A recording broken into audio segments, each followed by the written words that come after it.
ഇന്നലെ സത്യം പറയുകയാണെങ്കിൽ ഇക്കാൻ്റെ കണ്ണൊന്ന് നിറഞ്ഞിട്ടാ. ഇന്നലെ ഫാദേഴ്സ് ഡേ ആയിരുന്നല്ലോ. ഇന്നലെ ഉച്ചക്ക് സ്കൂളിട്ട് വന്നപ്പോഴേ എന്നോട് പറഞ്ഞിട്ടുണ്ടായിരുന്നു പപ്പയ്ക്കൊരു ഗിഫ്റ്റ് വാങ്ങി കൊടുക്കണം എന്നുള്ളതൊക്കെ. അപ്പം ഉമ്മച്ചി പോരുമോ എന്നൊക്കെ ചോദിച്ചു കേട്ടോ. കാരണം ഉച്ചക്ക് നമുക്ക് ഇവിടുന്ന് പോകാൻ നല്ല ബുദ്ധിമുട്ടാണ്. പപ്പ വരട്ടെ എന്നൊക്കെ പറഞ്ഞ് നിർത്തിയിട്ടോ ഞാൻ. അപ്പോൾ പപ്പ വരുന്ന സമയം നോക്കിയുള്ള ഡ്രസ്സൊക്കെ മാറ്റി അവൾ പുറത്ത് ഇറങ്ങി നിന്നിട്ടുണ്ടായിരുന്നു കേട്ടോ. അപ്പോൾ ഇക്കാനോട് പറഞ്ഞു എനിക്ക് പുറത്ത് പോകണം എന്ന് പറഞ്ഞു. അപ്പോൾ ഇക്ക ചോദിച്ചു എന്തിനാണ്, ഓൾക്ക് സാധനം മേടിക്കാനാണ് എന്ന് പറഞ്ഞ് ഒരു 100 റിയാൽ ഓൾ കൈക്ക് കൊടുത്തിട്ട് പറഞ്ഞു എനിക്ക് സാധനം മേടിക്കാനാണ് എന്നുള്ളത് കേട്ടോ. അങ്ങനെ ഇക്ക പോയി ഓൾ കേക്കൊക്കെ മേടിച്ച് കൊടുന്ന് കേക്കൊക്കെ മുറിച്ച് ഇക്കാക്കൊരു ഗിഫ്റ്റൊക്കെ കൊടുത്തപ്പോൾ സത്യം പറയുകയാണെങ്കിൽ ഇക്കാൻ്റെ കണ്ണ് നിറഞ്ഞത് ഞാൻ കണ്ടിട്ടുണ്ടായിരുന്നു കേട്ടോ.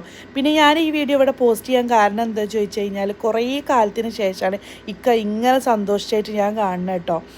പിന്നെ നമ്മളെ മക്കൾ നമുക്ക് എന്തെങ്കിലുമൊക്കെ ഗിഫ്റ്റ് തരുന്ന സമയത്ത് നമ്മൾ ഭയങ്കര ഹാപ്പി ആക്കാറ് കേട്ടോ.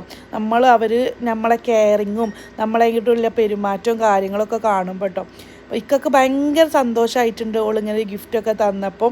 അപ്പോൾ ഇക്ക തിരിച്ചു കൊടുത്തുട്ടോ, 100 റിയാൽ തിരിച്ചു തന്നെ ഓൾക്ക് കൊടുത്തു. പക്ഷേ എന്നാലും അവൾ മേടിച്ചില്ല കേട്ടോ, പപ്പയ്ക്കില്ല ഗിഫ്റ്റാണെന്നൊക്കെ പറഞ്ഞിട്ട്. പിന്നെ ഇക്കാലും സമാധാനത്തിന് ഓളെ സമാധാനത്തിന് വേണ്ടി ഇക്ക പൈസ അവിടെ പാത്ത് വെച്ചിട്ടുണ്ട്. കാരണം ഓൾക്കത് തിരിച്ചു കൊടുത്ത് ഓൾക്ക് സങ്കടമായി മാറും. അപ്പോൾ നമ്മളെ മക്കൾ നമ്മളിങ്ങനെയൊക്കെ കരുതുന്ന സമയത്ത് നമ്മളും നമ്മളെ മക്കൾക്ക് വേണ്ടി ജീവിക്കുമ്പോൾ തിരിച്ചും നമ്മൾ ആ സ്നേഹം നമ്മൾ മക്കളോട് കാണിക്കുക കേട്ടോ. അപ്പോൾ നല്ല ബ്രോസ്റ്റൊക്കെ ഞങ്ങൾക്കും കൊണ്ടുവന്ന് തന്നിട്ടുണ്ടായിരുന്നു. അപ്പോൾ എല്ലാവരോടും ഫാദേഴ്സ്